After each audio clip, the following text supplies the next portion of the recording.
Ladies and gentlemen, today we have a very interesting video full of rumors, updates, leaks, news, all the good stuff that you're looking for. Some of this news is officially coming from Nintendo, and while it makes sense, it kind of has you scratching your head wondering what's coming around the corner. And then, are they possibly already promoting the Zelda Ocarina of Time remake? I don't know. So let's try to break all this down. Let's go and get right into this video. So yeah, as you can see, still in an Airbnb here. I don't know if you can see on my face, my skin is peeling. I feel and look like a lizard. But you know, lizards are pretty cool. We talked about this. Iguanas are cool, lizards are cool. You gotta get in where you fit in. So the day this video comes out, because I record these videos a day in advance, I will be on a plane going home, so everything will be back to normal. A better video schedule, so thanks for bearing with me and hanging out. But you guys know, anytime I'm on a trip, I can't stop making videos because I really enjoy it. But that's a lot of yapping. News, rumors, updates, leaks, very exciting stuff, truly. And maybe a Nintendo Direct is coming very soon. So before we get started, if you could hit a like and subscribe, that would truly mean the world to me, truly. I think we are 140 subscribers away or something, or maybe 160 subscribers away to 29,000. So we're almost to 30K. And follow on Instagram and Twitter if you could, so we can keep the communities growing. And let's go ahead and get right into this one. So let's talk about a new Nintendo Switch 2 bundle. That's right, a new bundle, which I think it's technically a bundle. At least that's the way people are like promoting it. But then I'm looking at Nintendo's actual website and I am a little confused. But there's technically a new Nintendo Switch 2 Super Mario Galaxy bundle, right? And I find this very interesting for a few reasons. One, you know, this makes sense because of the Mario movie, and we're actually going to talk about that in a moment. But, you know, you could correct me in the comments if I'm wrong, but this might be like one of the first or only new generation console bundles that is packing in a previous generation game. Like I said, I'm probably forgetting some, but yeah, you can get the Super Mario Galaxy game and the Switch 2 bundle. And I'm reading on the website, so allegedly you saved $20 or something, and you're only paying $4.50 for this, or I don't know. The website's a little confusing, but this is what's really interesting here, because you can get this digitally, like the game, or physically, and this is something I wish they would have did with Mario Kart World. That would have been pretty interesting. But yeah, this makes sense. You know, the movie's making $1 trillion. These are arguably two of the greatest Mario games of all time, and if you don't have a Switch 2, they're going to get more expensive this year, so this is a perfect time to get a Switch 2, as well as some amazing games with it. Now, we can also talk about the Mario movie quickly, because while we have an update for it, it has me asking a question about the Zelda movie. So, you know, this is probably updated at the time of recording this, but allegedly, the Super Mario Galaxy movie broke box office records with an estimated $370 million global debut. Obviously, this is the biggest opening of the year. I think this took over Project Hail Mary's top spot, which I still need to see that movie. So we can say the plot is convoluted and doesn't make a lot of sense, and then I can tell you, well, look at Mario games, the plots there are very straightforward. You know, it's a spectacle for the eyes. It doesn't mean it's a bad movie as well. Like, I don't think that a movie has to have an amazing story or be groundbreaking for you to enjoy it, you know. Everything is subjective, but I think it's still a fun movie, especially if you're a fan. Now, let's keep it real, right? The movie does not have a strong story. And the argument is, well, it doesn't need a strong story. It's something for all audiences that are fans, that are nostalgic for the series, and newcomers. Sure, you know, I think that makes the most sense. You didn't need to see the first movie to see this one. You can enjoy it. Okay. We'll say it is what it is on the Mario movie. Now, we have the Legend of Zelda movie coming out next April, I believe. If Nintendo is going to make the Mario movie just very straightforward, it's enjoyable, but not a strong story, are they going to do the same thing for the Legend of Zelda movie? Which we know is going to be for more diehard fans. And yes, it will get some new people involved and interested, but do they do the same thing where it's like the story isn't the best? Because if we're keeping it real here, the Legend of Zelda stories are not particularly strong as well, and this is coming from a Zelda fan. It's my favorite franchise. I do think there are some good stories and some like very heartwarming stuff, but I can't sit here and lie and say they're the greatest stories in gaming. So does Nintendo make the story very straightforward, kind of introduce you to the characters and the setting and a little bit of the lore? Or do they make it for the fans and make it very interesting? And it's like, yeah, you know, you might have to explain some stuff to some people who don't know what's going on. So then there's the divide, right? The Mario movie, good, but not the strongest story. The Zelda movie, also good, or will be good, but has an amazing story. So I'm not sure where Nintendo is going to fall in line here. It's a question that I keep asking myself, and I just hope that they take some risk with the Zelda movie. I guess that's the point I'm trying to make. So I have a theory that probably in April, I really think in April, that we're going to have a partner showcase. Now, I cannot remember the last time we had a partner showcase, but I want to say it was not that long ago, right? And then I know we had the Indie World as well, I think, after that. Now we're all waiting for that big General Direct, and Nate the Hate and a few other people are saying June, which does make sense. You know, we want it to happen sooner than later, but okay, it is what it is. That's a few months away. I still think there's a lot of games that we're waiting for that we could see anytime, and an event just makes the most sense. So I have a theory that it's happening in April, and I'll show you why, because we have some big updates for some potential, or some of them are official Switch 2 games that are coming soon, and then others that were supposed to come, then we heard nothing, then they were definitely delayed, and then another one that I'm just thinking about now that I covered a leak for a few days ago, that we have some official news as well. A partner showcase coming in April just makes sense. So first, the official Dustbloods website is live. All it says is coming 2026 and watch the trailer, which I'm assuming that's just the original trailer from the Nintendo Switch 2 Direct. Now, I've said a few times, I don't think we get any official big updates of the Dustbloods before Elden Ring comes over to the Switch 2. And we've seen a bunch of recent hands-on gameplay. The game looks great, it looks playable. So when do you show off Elden Ring, right? Now, Bandai Namco could just announce it at any time for the Switch 2, like, hey, this is release date.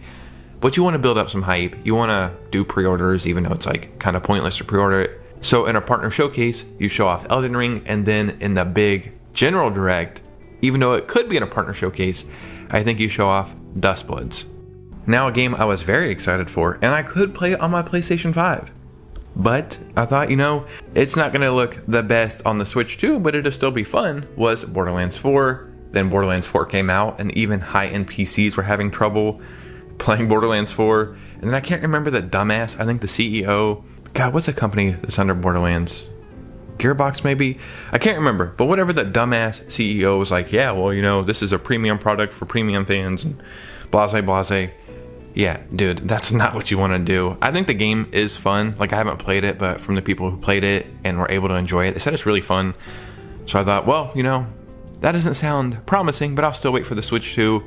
Then it was delayed indefinitely. So then you think, well, maybe it's never coming to the Switch 2. Well, now we have a potential update. I mean, this is official news, but maybe it's a mistake. So while the game's development had been paused on the Switch 2, the Borderlands 4 DLC titled Bounty Pack 2 Legend of the Stone Demon has just been listed on the Switch 2. And like I said, this could be a mistake, but I'm going to have some wishful thinking here, and I'm thinking that we get that partner showcase this month. They say, look, we've been working on Borderlands 4 because it's just too big of a market to pass up, at least in my opinion. You know, put the work in. I've played every single Borderlands game on the Switch. They run great. Borderlands 3 had some issues. So Borderlands 4, you know, if they can get it running on the Switch 2, it's just a great business decision, and I would love to play it there. So we get that partner showcase, and they say, look, Borderlands 4 is coming over. And then maybe on the eShop, they also sell like a deluxe edition for $90 or $100, which sounds crazy, but people actually do buy those. So this could be a mistake, but I'm gonna hold out and say this one actually might finally show up on the Switch 2. So some of the biggest news and leaks to come out recently, which tied in with the Mario movie as well. So much stuff going on in the Mario movie. Star Fox making a return, right? Fox McCloud was a big cameo in the Mario movie. I don't want to spoil everything that went on, but it's arguably one of the better parts of the movie. I think Starlink was the only way we had Star Fox on the Switch, and I heard people actually really enjoyed that. I was thinking about getting it recently to play it, but Star Fox is going to come back on the Switch too. Now, we've covered 2 leaks, right? One, Star Fox is coming back in the summer, and I can't remember the wording they used, like in a classical way, I think. Then people who leaked out everything Nate the Hate leaked 6 days previous and added stuff to it said, yeah, that's happening in the summer, but also Star Fox is coming back in a bigger way, probably like the next, what is the word, man? Iteration of Star Fox, and that will be coming out, I think they said next year. So maybe a remake in the summer and then the next entry next year. This is all exciting, but what can we expect from some new Star Fox? Well, we have an insight into that right now. So Alex Donaldson on the VGC podcast has been told that the new Star Fox game is really funny. Quote, so being honest, I have heard that this is possibly a thing, and the thing that was said to me was, oh, the game is really funny, and that suggests perhaps the writing is a focus. Which would be good. You know, we're sitting here talking about plots with Mario and Zelda. Like, yeah, you know, gameplay is fun and the way the world looks is great. And you can be really immersed in the games like Breath of the Wild and Tears of the Kingdom, where the story might not be the strongest. But if you have a great game and then you add in a great story, it just seems like something that should always be a focus, right? You know, you have games like Tetris, and I'm trying to think of other stuff where it's like, yeah, it's just a game and you play it and you don't think much about why you're playing it. But if you sit back and look at some of your favorite games of all time, at least me, the story. Like, Zelda's my favorite franchise. My favorite Zelda game is The Wind Waker. And I like the art style and I like the gameplay, but I really actually enjoy the story as well in that. So we have Star Fox coming back, and it's allegedly going to be really funny. So we're going to have a new game. I'm going to assume great gameplay, maybe some really cool mechanics, maybe even with mouse controls, and then a good story. Yeah, can we just do this the entire generation? And then, you know, maybe that will be the focus of this generation. Maybe the next 3D Mario that's allegedly coming next year has an amazing story. Maybe the next Zelda game that's coming out, like new Zelda game, will have an amazing story. Star Fox, it looks like they're focusing on the story, and this is great to hear. Now, speaking of The Legend of Zelda, is Nintendo and Monolith Soft kinda soft promoting already? And the reason that I say that is Monolith Soft has set up a new website to promote their work on The Legend of Zelda. Yeah, you know, this could be for any reason. Maybe it was just time to put this up. Maybe it's been something that was scheduled ahead of time, but then you have to lay out the facts. The Legend of Zelda movie is coming next year. On top of that, this is Zelda's 40th anniversary, which I heard marketing is going to start in the summer. Then we have the Ocarina of Time remake coming the end of this year. You know, that's a big rumor.